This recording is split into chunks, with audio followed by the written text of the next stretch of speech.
Hello à toi qui passe par là sur ce nouvel épisode du podcast. Donc je te souhaite la bienvenue et je voulais te dire qu'aujourd'hui j'avais envie d'aborder un sujet qui me touche particulièrement en ce moment, que je vis en fait dans mon quotidien, qui est donc que faire quand le corps lâche avant la tête. C'est-à-dire quand notre corps dit stop avant notre tête et que nous on est comme buté à vouloir continuer et à vouloir toujours faire plus. Je pense que beaucoup de personnes qui vivent avec une maladie chronique, de la douleur ou juste de la pression au quotidien, vivent ce genre de moments. Et c'est vrai que c'est pas toujours évident d'en parler parce que les gens ont du mal à le comprendre. Et comme je l'ai dit dans l'épisode précédent, on a souvent des petites réflexions qui nous viennent du type oh mais t'inquiète ça va passer, c'est qu'une période, puis c'est pas grave, ta fille va grandir, ça va aller mieux, ceci, cela. Mais c'est vrai que souvent ça va pas vers le mieux et au contraire si on n'éteint pas le feu avant ça peut finir par faire un brasier et aggraver la situation plus qu'autre chose. Donc voilà, donc sur cette belle intro, sur cette belle mise en bouche, on va commencer. Et en fait, ce que je voulais aborder, c'est ce moment où le mental lâche, mais qu'on est encore en mode, bon ben continue, avance, tiens bon, t'as pas le choix, il faut que tu fasses ça, parce que si tu fais pas ça, qui va le faire à ta place? Euh, Sauf que en fait ton corps lui il en peut plus, c'est à dire que déjà ton corps est en train de tirer sur la corde et et en fait tu essaies de pousser au max, quitte à te rendre malade concrètement. Et en fait, ce qu'il faut savoir, c'est que notre corps, en fait, il nous envoie des petits signaux qu'on ignore très souvent. Et je crois bien que tout commence doucement dans le sens où, pour vous donner un exemple, moi, aujourd'hui, j'étais très fatiguée. Je sortais d'une hospitalisation la veille. Et pour autant, je suis allée à la salle de sport ce matin, mais j'ai fait juste des étirements, quelques exercices de yoga. Ensuite, j'ai piétiné toute la début d'après-midi, donc à peu près de 11 heures jusqu'à presque 15 heures. Et j'ai marché, alors que j'ai extrêmement mal aux jambes et aux pieds. Et en fait, j'aurais dû m'arrêter avant, mais je ne l'ai pas fait. Et en fait, là, j'ai comme un contre-coup physiquement où j'ai très mal en fait aux jambes et je galère à marcher. Voilà. Euh, donc euh, donc c'est pas vraiment évident et c'est vrai que euh, ben en fait j'ai pas écouté les signaux. J'ai pas écouté les signaux avant-coureurs que mon corps m'envoyait et en fait j'ai tiré sur la corde. Concrètement, aujourd'hui, j'ai tiré sur la corde. Et en fait, au début, on se dit, oh, c'est rien, ça va passer. Et concrètement, c'est ce que je me suis dit aujourd'hui. Oh, c'est rien, ça va passer. Et en fait, il y a des moments où je m'étais assise pour boire un café, assise pour manger une petite pâtisserie, assise pour faire ceci ou et pour faire cela. Et en fait, je me suis dit, bon, ben, ça finira par passer. Et en fait, ça ira mieux demain, ça ira mieux ce soir. Et, euh, et en fait, ce que j'aurais dû faire, c'est que quand je voyais que ça allait pas trop, ben, j'aurais dû en fait juste rentrer chez moi et juste me reposer. Mais le problème, c'est que j'ai repoussé et que là, ben, je suis dans un état, je vais pas dire lamentable, mais ça me fait assez mal dans les jambes. Ça me lance, j'ai mal jusque dans le pied. Enfin, c'est pas évident et c'est vrai que on minimise beaucoup ce qu'on vit intérieurement et on finit par s'habituer pardon, à, à ça et à ce cercle un peu vicieux de toujours vouloir repousser nos propres limites et en fait au final on finit tellement par s'habituer bah, qu'on se dit que c'est normal en fait de toujours vouloir repousser les limites du possible. Sauf qu'au bout d'un moment, notre corps y suit pas. Et dans mon cas, j'enregistre ce podcast sur mon canapé. Voilà. Et j'ai tellement pas l'énergie que je n'ai même pas récupéré une bouillotte pour la mettre sur mes pieds. Tellement que j'ai hyper mal. À la base, je voulais me faire un bain d'eau chaude, mais j'ai vraiment pas l'énergie pour. Donc j'ai fait une petite sieste tout à l'heure avant. Donc c'est vrai que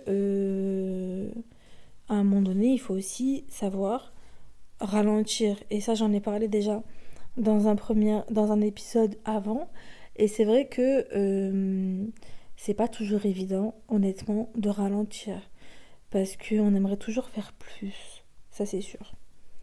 Et en fait, intérieurement, notre mental nous dit, mais en fait, tu peux encore faire un effort, ce n'est pas si grave, tu peux encore tenir un peu, tiens le coup, ça va le faire.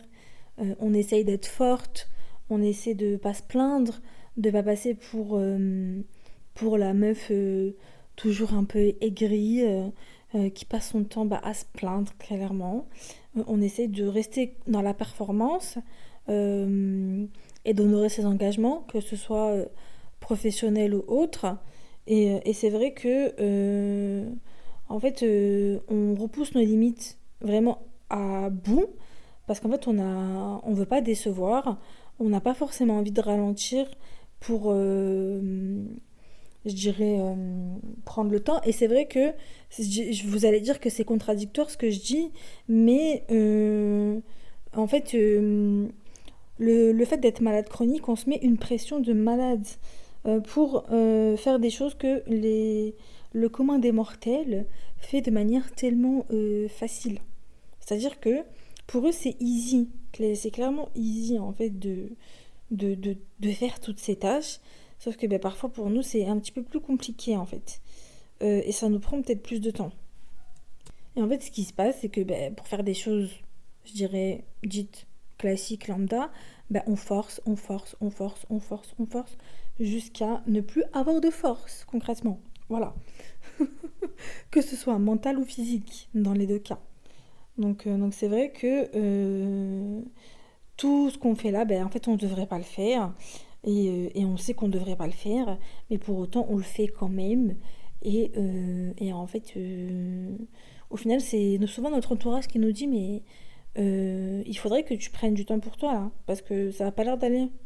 Et c'est vrai que quand notre entourage nous dit ça, on se remet un peu en question. Ah, mais qu'est-ce qui fait dire que ça va pas? Et on finit en fait par se repasser un peu le fil de ces derniers mois. Et puis on se dit, mais en fait, c'est vrai, je me suis pas beaucoup reposée ces derniers temps, j'ai pas beaucoup pris soin de moi. Et il faudrait peut-être y remédier. Voilà. Et c'est vrai que notre entourage est souvent témoin de ce qu'on vit au quotidien. Voilà. Et en fait, c'est vrai qu'il y a ce moment où le corps il dit stop. Un jour, on est là, plein d'entrain, en pleine forme. Sauf que, en fait, on va se réveiller un matin et en fait, notre corps il va nous dire, mais en fait, laisse-moi me reposer, laisse-moi prendre le temps pour récupérer. Et en fait, c'est vrai que moi personnellement, je suis pas, c'est pas mon cas pour le moment, mais je n'imagine même pas la pression des personnes en fait qui ont eu un enfant et qui doivent en fait, comment dire, assurer à la maison, assurer avec les enfants, assurer avec la nourriture, assurer avec les courses et en fait être un peu sur tous les fronts et en fait je vais pas dire se mettre de côté, c'est pas ça le mot, c'est pas ça le terme, c'est surtout vouloir contenter tout le monde quitte à s'oublier et à se laisser de côté. Euh, et c'est vrai que c'est pas toujours évident en fait de, de voir en fait ces signaux que notre corps en fait il nous envoie. Et souvent on les voit que quand on arrive euh, au point de non-retour. C'est-à-dire qu'on a vraiment atteint nos limites plus, et qu'en fait, on a une chute d'énergie brutale, on a des douleurs qui deviennent trop intenses, on a les jambes qui ne suivent plus, comme c'est mon cas aujourd'hui, des symptômes qui explosent vraiment d'un coup, et on est clairement en crise de douleur. Donc, où on est en total, comment dire, craquage mental, donc crise de larmes, vraiment pas être bien et tout. Et en fait, on lâche tout et puis on se pose par terre et on se met à pleurer et à pas être bien. Pour vous donner une idée, j'étais tellement mal tout à l'heure que au moment où je vais pour prendre les transports, ben j'étais à deux doigts de pleurer. Je me suis dit, vais-je trouver une place pour m'asseoir? Enfin, c'était vraiment un supplice.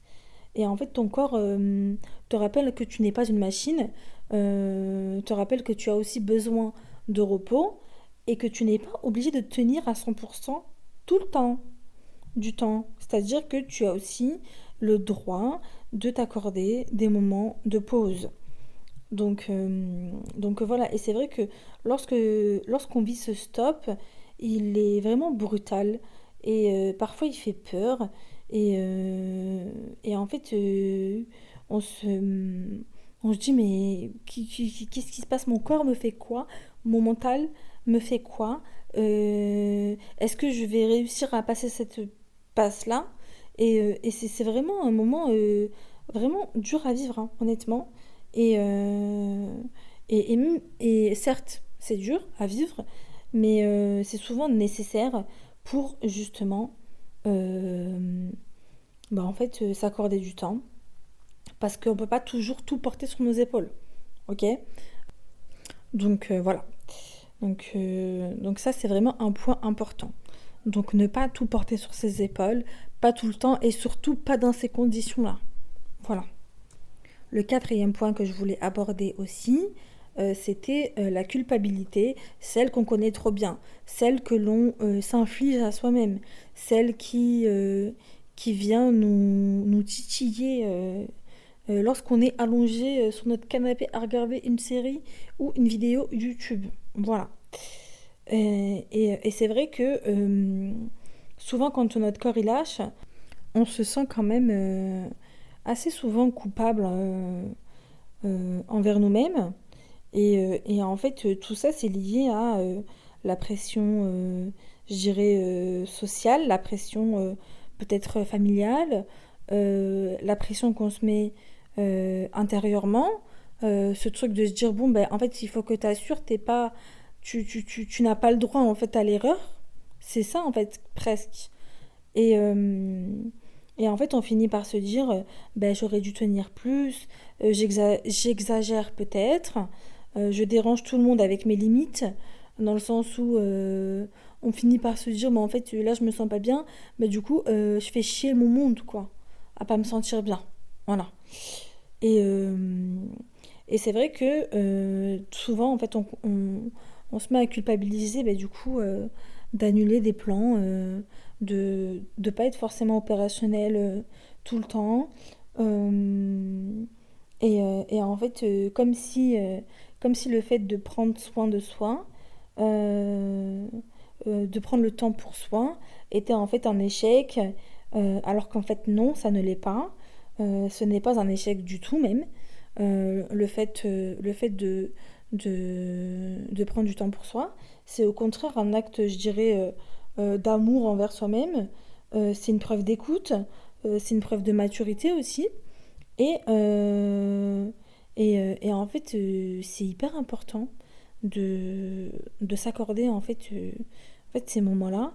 Et en fait, ce serait vraiment cool en fait, d'avoir des gens dans notre entourage euh, qui comprennent en fait nos états d'âme.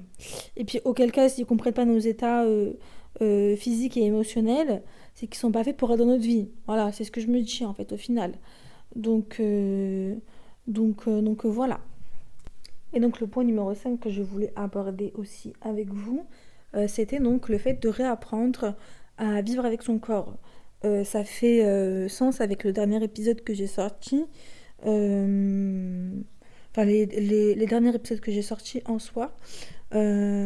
sur le fait de s'accorder des moments pour soi et de réapprendre d'apprendre à ralentir et à savoir quand est-ce que notre corps arrive à bout.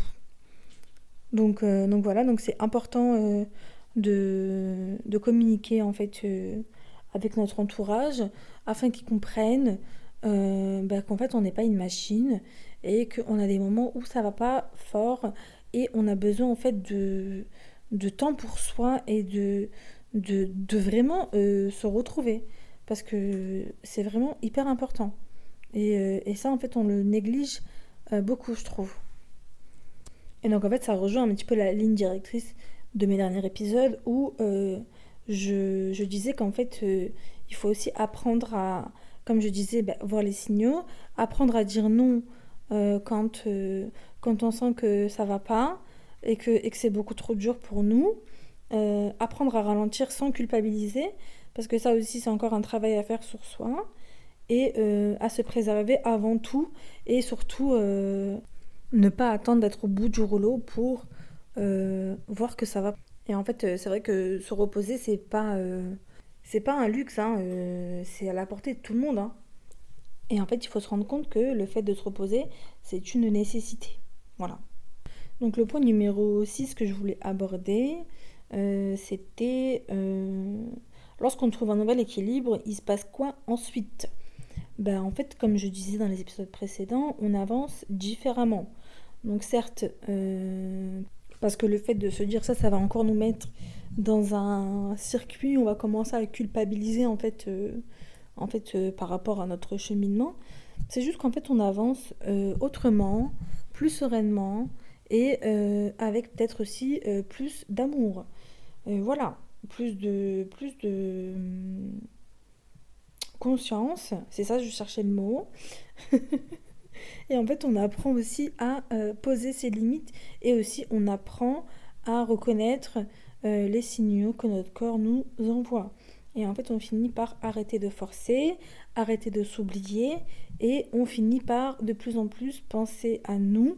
Et surtout, ce qui est important, c'est qu'on arrête de s'épuiser pour prouver quelque chose aux autres parce qu'en fait, c'est pas eux qui vont payer les contre-coups euh, derrière, dans le sens où eux, quand tu vas rentrer chez eux, ils seront très bien.